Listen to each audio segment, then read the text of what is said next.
The following program was provided by an independent producer solely responsible for its content. The opinions expressed do not necessarily represent the views of this station, its staff, board of directors, or underwriters.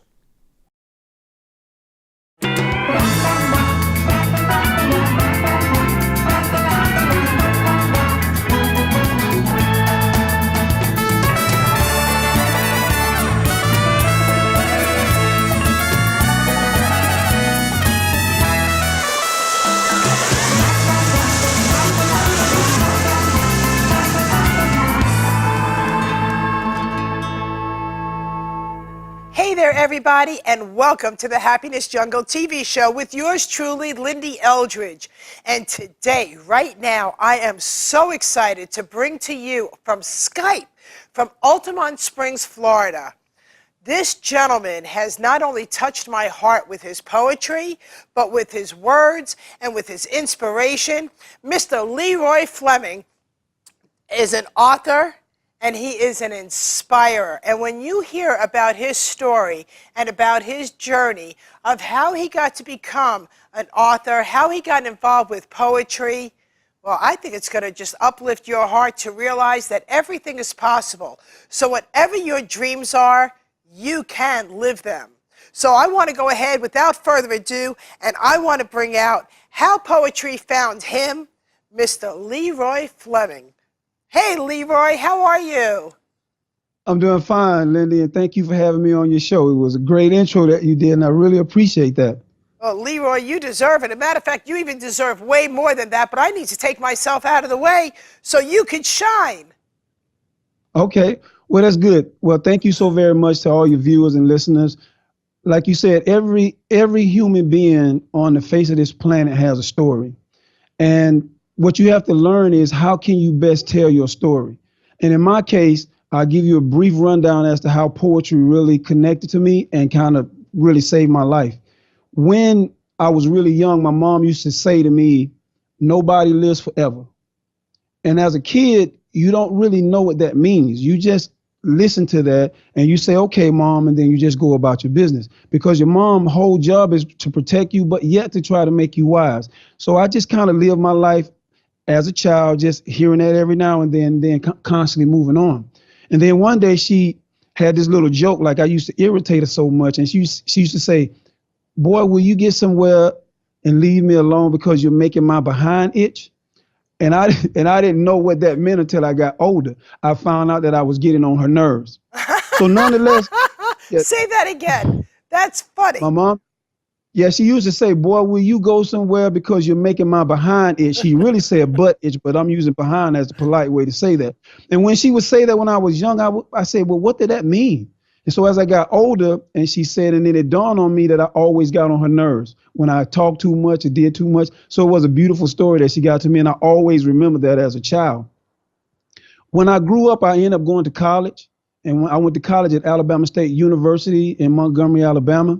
And like I said, I'm originally from Phoenix City, Alabama. So when I got to Alabama State University, my mom wished me well. She said that I think that you could do this if you just put your mind to it. And I really had to focus on it because I wasn't like the smartest person in the room, but I always worked for what I needed to accomplish. And my teachers and my professors, they recognized that in me, and they said that you got a lot of potential if you just work hard. And my number one goal was to graduate for my mother. On the day of my graduation, she and my sisters, they made it to the graduation, but my brothers, they got lost. So how do men get lost with direction? But nonetheless, I was happy because my mother and my sisters had made it to see me graduate. After the graduation, we go home and I say to my mom, this degree is for you. Because of all the things that you've done and the way that you believed in me, this degree is for you. And she said to me, as any mother would say, she said, no, it's not. I said, yes, ma'am, it is. I said, this is your degree, and now I have to start this goal of dream chasing. That means that now I got to find a way to take care of you. And she would always say, you don't have to worry about me. But when your mother says that, especially like you being her son, that makes me want to do it even more because she kept pushing it away when I kept wanting to offer it to her. And I would say, okay, no worries. I'm still going to do it anyway. So I left Montgomery, Alabama, and then I moved to Atlanta, Georgia. Now, Atlanta at the time was the place where people said you can go and really pursue your dream. That when you get to Atlanta, you get to networking, you get to connecting with people, then you can kind of find your way to success that you want. Yes and no. What I learned, Lyn-Dee, along the way is that you have to network. And the way I grew up, networking wasn't the thing that I really focused on, because networking to me always seemed to have some kind of attachment to it. And I just wasn't prepared for that kind of networking. And the young man I was living with at the time, he was like a good friend of mine. His name was David. And he was trying to explain to me how dream chasing and networking goes hand in hand. While he's explaining this to me, I'm thinking about my mother. If I could just get this angle, if I could just do this one thing and I could open up this door, then these things could happen for me. However, Atlanta wasn't what I thought it was, and it was cold. And I don't like cold weather. And I told I said to my mom, Mom, I can't really stay here. It's too cold. I got to find a better place to make my dreams come true. And some friend of mine pulled out a book, pointed at Orlando, Florida, and I went and came to Orlando, Florida. When I got here, it was the warmest environment that I had ever been in, and it was absolutely beautiful. So I said to myself, Self, you're in the right spot. And I called my mom and I said, I'm in the right spot, Mom. I think I'm going to make it happen for here. And she said, son, I know you will. Now fast forward to about December the 22nd or 23rd. My she calls me and she says, I'm just calling you because I want to know whether or not you're going to make it home this year. Because I had to travel from Orlando to Phoenix City, Alabama, which normally is about an 8-hour drive. So when my mom called me, I tried to play a prank on her. I said, no, ma'am, I don't think I'm going to be able to make it because this job is going to keep me past Christmas. Therefore, I won't be able to see you. And she said, oh, okay, baby. I love you. I thank you. And I just wanted to make sure that everything was fine. And I said, okay, I'm going to send you a little money so you can kind of get you some gifts and let you know that I love you. So I hung up the phone, Lyn-Dee. And then I said, oh, I got her now. She does not know that I'm coming home. So I drive home on December the 24th. I get there. I knock on the door. I walk in. And here's what she says to me. She says, I knew you were coming because you did not sound right over the phone. And when she said that, I said, what do you mean I didn't sound right over the phone? I started smiling. She said, boy, I know you better than you know yourself. And from that point forward, I said to my mom, I could never trick you. She said, no, because I brought you into the world. Your mama's baby boy. On December the 25th, so it's time for me to come back to Orlando. My mom walked me to the door and I said, Mom, I'm almost where I need to be. I just need you to hold on just a little bit longer. And she said to me on January the 5th, it'll be my birthday. And she said, I may give out, but I will never give up. I kissed on her forehead, had the most comforting message that she had ever given me. I got in my car. And while I was driving back, Glinda, I was thinking, every year I have to stop what I'm doing, spend time with my mom, but then I have to come back because of a job. That really wasn't what I wanted to do. And I said, next year, I'm going to spend more time with her. I get back to Orlando. I come back from work. My sister calls me and tells me that our mother's in the hospital. And I said, what do you mean she's in the hospital? I just saw her on the 25th. She said, it's okay. If anything goes wrong, she will call me. My mother calls me a few hours later. She said, baby, everything is okay. You just came down here. You don't need to come back up here. If anything happens, we'll call you to make sure everything is okay. And I said, okay, Mom. And my brother called me and my brother said, what if you're somewhere and you can't get back in time? I said, brother, his name is James. I said, I'm right here in Florida. I can get back on time. So January the 1st, 2000 rolls around and my mother's no longer with us. So sorry. And when that happened, it went January 2000. In the beginning, it was a really, really dark time for me. Not only did she pass away on the 1st, when I went back to Phoenix City to put her to rest, we buried her on her birthday. So from December 25th to January the 5th, I would go through this lull of like depression, not really thinking that my life meant anything now because all of my dreams was attached to my mom. So for like 6 months, I wasn't eating right. I wasn't exercising. My mind was in a really, really dim place. I won't say dark, but it was dim enough that I kind of felt I needed help. So one day I said to God, I said, if you don't help me with this, I don't think that I'm going to make it. And at that particular moment, the universe said to me, I need you to sit down and write. And once I sat down, that's when my journey with poetry began. And that's why I say I think that that day spiritually my life was saved, because had not it been for that, I don't know how it would have turned out. But I found out that writing is that outlet that can free your mind from a lot of things. That is unbelievable, powerful. That is so powerful. So your poetry, you feel, you know what I feel, LeRoy? I feel like your mom is a part of your poetry. You kept her alive through it. And within her came your words. Even after you had to go through that depression, you found yourself. And I'm so excited. Your book, can you show us your book? Because the cover of your book has so much energy in it. Look at that. Oh my goodness.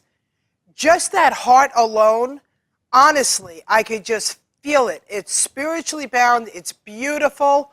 I can't wait to read it. I know I'm getting an autographed copy of it. Absolutely. And it's gorgeous. Is there something in there that you want to share with us? Is there a poem in there that you want to read with us that really resonates with you? Or, just keep on sharing your story, because we have people that are in the audience that are also in a grieving state. They're in a depression. They just feel worthless. And you're here, and your message is showing us that we have value. We've got great value. And I love that about you.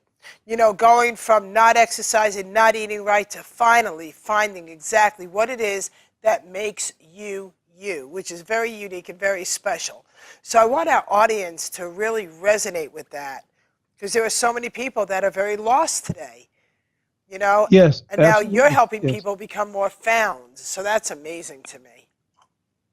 Well, thank you, Lyn-Dee.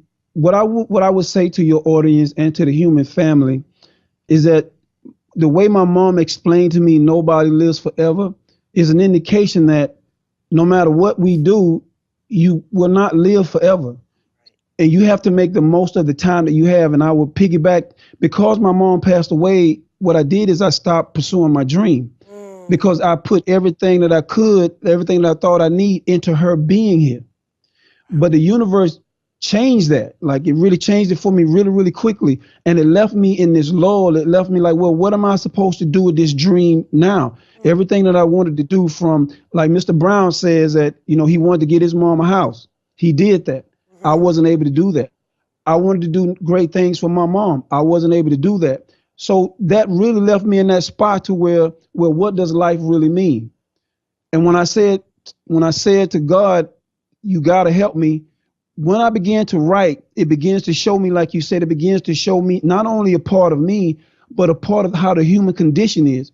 When you write something down, you take the poison out of your mind and you put it on the page.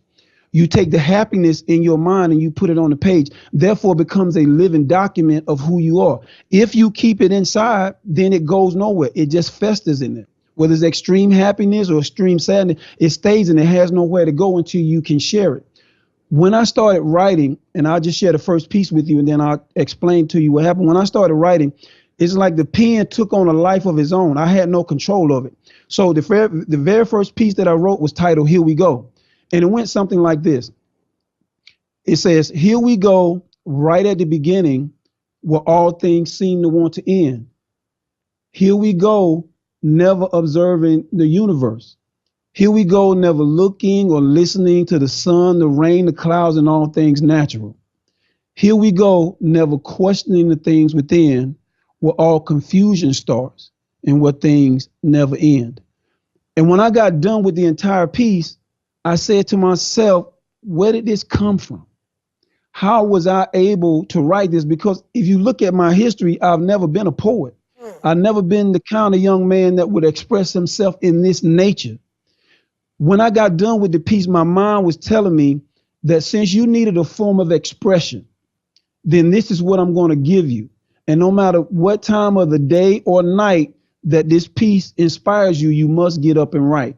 So to your listeners and to your viewers, when you write down a part of who you are, it belongs to the universe. It just comes through you to be parted or imparted to other people so that you could be better, so that you can make them better. Now, I didn't know this in the beginning because I was just writing to get the pain of my mom out of my mind so I wouldn't hurt so much, so that I wouldn't feel this anger towards, God or myself or her leaving me. And for 10 volumes that I managed to publish in her name, I've been able to clear that slate. I've been able to feel better now. I've been able to see that life is more precious than it's ever been. Like when I hear birds sing now, I really hear birds sing. In the beginning, you don't really do that because you don't think that it means anything. But when you sit there and you listen to that bird sing at 5 o'clock in the morning, it wakes you up, and then you realize that that little bit of music has granted you another day to proceed forward. And that's just how I got into the poetry aspect of me being able to express my emotions. And your audience can do the same thing. And what I say to them, no matter what you do, write what you need to write. It doesn't matter whether or not anybody sees it or not. That is for you. And if you decide to let people see it, then publish it so they can see where you are and what you're doing. It's a healing process, isn't it? It is. Yes, it is. Absolutely. 100%. My goodness. My goodness. So now, do you also mentor others? Tell me about more now, because I know that you're an author. I know that you write poetry, and I love it. I love what you just shared with us. What else is it that you do? What is it that you feel that the universe is doing for you, and where do you see your tomorrow going? I think, well, I'm working, I'll say this, I'm working on my 3rd series as well, in terms of trying to purge all of the thoughts that I've ever had in terms of what the universe has provided for me. And what I do is I work at Macy's at the Millennium Mall, and I get a lot of young people to come through there. And sometimes they need help with trying to match up clothing. But most of the time, I always just try to check and see where they are mentally. Like if they have to go, like if I see anybody that's a senior in high school, I told them, I said, you got to do me one favor. I said, if you don't ever see me again, make sure you take advantage of everything that a senior is supposed to do in high school, because once you leave, you cannot go back. It's up to you to enjoy all of your moments, because once you close that door and you go on to something else, you should not have any regrets. So I try to tell people, live your life as if every time that you do something, there will be no regrets. If you have regrets, then your life is not going to really be complete. You're going to always bring up those regrets. And I'll tell you why. I have one regret. The biggest regret I have is that I promised my mom I would buy her a home. I didn't think that she was going to leave me. Right. I just said, my goal is to get you a house because that's what you deserve. Well, that didn't happen for me. And I have to live with that. And if I would have understood then, Lyn-Dee, I would have understood that whenever you say you need to get on your dream, you need to start right then. Do not have no delays. Do not have you're going to have stops and goes, but do not stop. I had to stop because the pain was too great. But write and restored my faith in terms of how God sees me, how the world sees me, and how I see myself. So I try to impart that to any young kid that's willing to listen. If you have a dream, start pursuing it today and don't wait. And don't procrastinate. And don't procrastinate. And if you procrastinate, I say, well, even if you do, right, your road is going to be windy because you're procrastinating. But when you realize that you need to stop and that time is very precious, that procrastination stops, and then you excel to where you need to go. And you also said something else that was really of great value, and it's called networking and being in a room with other like-minded people, but also not being the smartest person in the room is okay. And a matter of fact, yes, for me, I always want to be the student. I never want to be the smartest person in the room, but I do want to be around like-minded people that have a goal to set. We may not have the same goal, but as long as we all are trying to pursue what we're going after, that is the power of properly networking, no matter where you are. Absolutely. And I'm glad that you mentioned the networking, because when I was in Atlanta, I was trying to understand what networking actually meant. Mm-hmm. And when my friend Dave told me, well, you got to get a business card. Well, I wasn't trying to be the business kind of guy. My goal was See, because I write screenplays and I did a lot of acting when I was coming along. So my goal was to go into the field of entertainment, to become an actor and a screenwriter. And I had accomplished that in terms of having the material ready, but the networking part was really hard. So I just surrendered to that. I say, well, if I got to get up every morning and go stand in front of this person and pretend to be something that I'm not, it's not really good. But I missed the whole point. I missed the point of networking then.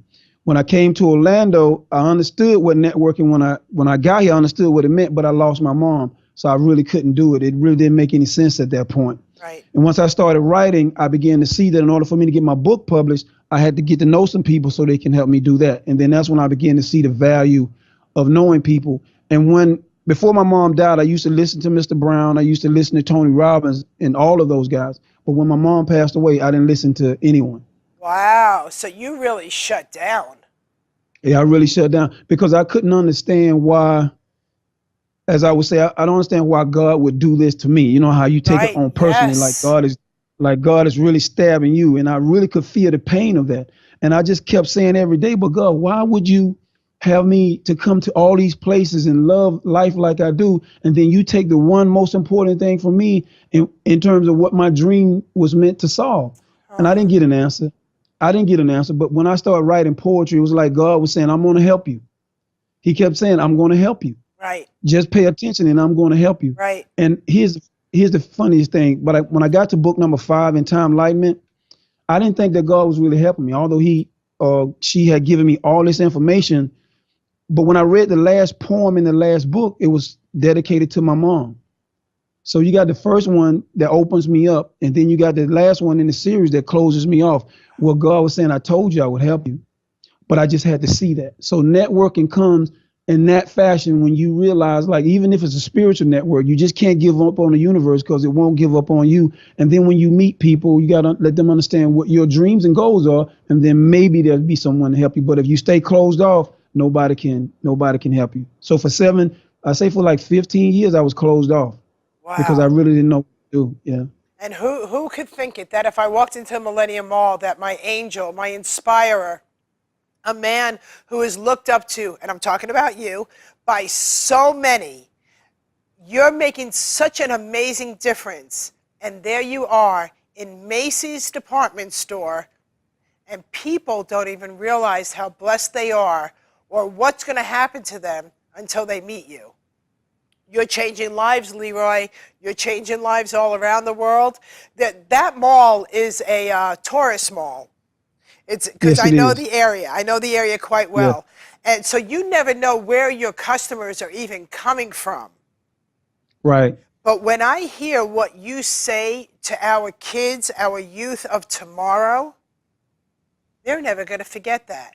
There's going to be a time when you're going to be speaking on stage. There's going to be people in your audience to say, you don't remember me, but I was one of those kids that came into Macy's, and your words stuck with me.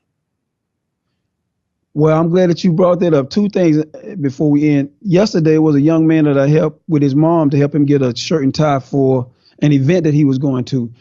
And he didn't want to be the traditional kind of guy. I say, well, that's good. You don't always want to be traditional. You want to do something that's going to represent you and make you stand out so that you can feel good about who you are. He comes back in the store like some months later, and he recognizes me like right off the bat. I had to look at him to recognize who he was. I said, yeah, I remember you. He said, yeah, you helped me with this outfit. He said, I just wanted to thank you for that because it really, really went well. He showed me a picture and everything. And then he said, the next time I come back, I want you to help me again because you were so inspiring to me. I said, man, that's what we're all here to do, to just make sure that you enjoy your life. And I said, now, but you are enjoying your senior year, right? Because that's important to me. I don't want you to walk up out of there having any regrets. He said, yes, I am. I said, that's what's important. My gosh, LeRoy, you are touching so many people right now. I could feel it. It's like my hair on my arms are just standing up. And I feel so blessed and honored to call you not only a friend, but we are totally related within the Les Brown Institute. There's no doubt in my mind. Nothing happens by accident. You know, everything happens for a purpose. I am so honored and so thrilled to have you a part of me. That when I reached out to you, you said, yeah, well, if nobody else will come on, I guess I'll come on if you want me to. If I want you to, my goodness, I feel blessed and honored that you stepped up to the plate and said, I would like to come on your show. So thank you for the blessing. Thank you for accepting. I mean, it was really nice that you did that. And even when I would hear you talk over the phone and ask all these questions, I say, this young lady is really into what she is involved with. And when you said that you was going to have people on the show, you know how sometimes you hear that, but you don't necessarily kind of look at it like, well, maybe that'll happen. And I just happened to check my phone when I was at work, just a random check, which is like no coincidence.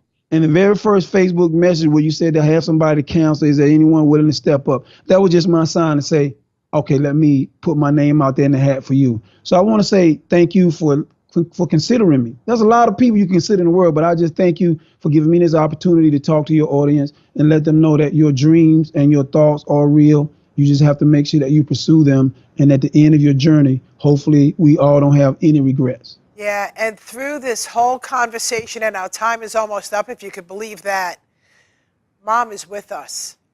Mom is with you. Mom told you to look at your phone that day.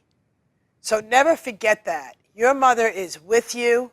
She's here with us today. The good Lord works in very mysterious ways, and the universe puts people together that are supposed to be put together. So I feel very, very blessed. I want my audience to understand how to get a hold of you.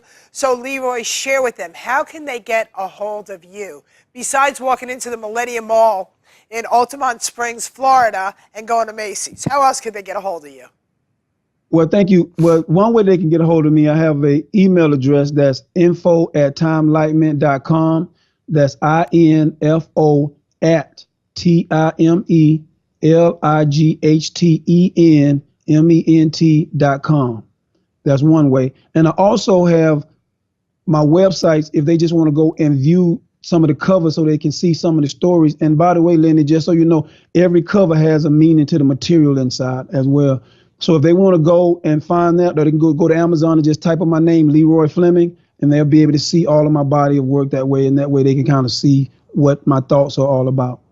Oh, my goodness, that's fantastic. Hey, everybody, we never said that life was easy, but we did say that you can be happier. And it is up to you to follow your dreams and live out your passion and never allow anybody to steal it from you. You may go on pause for a little while, but remember, the good Lord hasn't taken you back yet for a reason. You have great purpose. So thank you so much. LeRoy, say goodbye to everybody. Well, Lyn-Dee and everybody, thank you guys so very much. Thank you for having me on your show. And I hope that what I provided for you can provide some help and some solace. And just remember, like she said, you got a dream. Make sure that you do everything to make sure it comes true and live your life and make sure at the end you have no regrets. Goodbye, everybody. Thanks, LeRoy. Thank you, Lyn-Dee. I really appreciate it. You're awesome.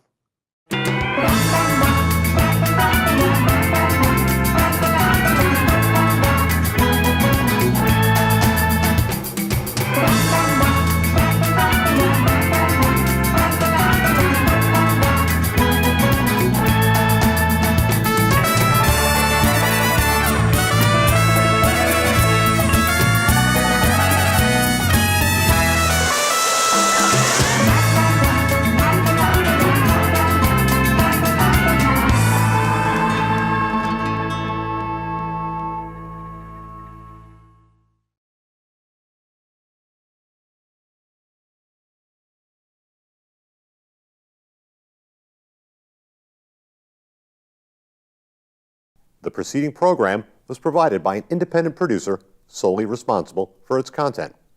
The opinions expressed do not necessarily represent the views of this station, its staff, board of directors, or underwriters.